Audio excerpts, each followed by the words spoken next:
ఏంటి ఇలా కన్నీళ్ళు పెడతావు? నీకైనా పెళ్ళం పిల్లలు ఉండేదా? ఆడవాళ్ళు అంటాను.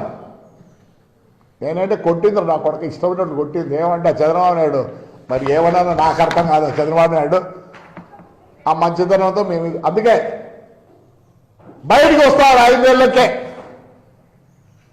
ఎట్లా వస్తారా? చంద్రబాబు నాయుడు లేకపోతే యాడుంది మీరందరూ? ఆయన మంచితనంతో మాకు చేతులు కట్టేసినాడు. కార్యకర్తలన్నీ ప్రతిదీ మాట్లాడతారా? సిగ్గులా ఆడోళ్ళ గురించి నువ్వు ప్రస్తావన చేస్తావు. అయిపోద్దా? ఆ రోజు నా కోడలు నా భార్య ఆడోళ్ళు కదా. చిల్లర నా కొడుకులరా, చిల్లర బుద్ధులరా మీకు. పెట్టి పుట్టుండాలరా, బుద్ధి కూడా రావాలంటే. నేను తిట్లేనా ఇప్పుడు? చెప్పమంటావు అంతా? History of your family.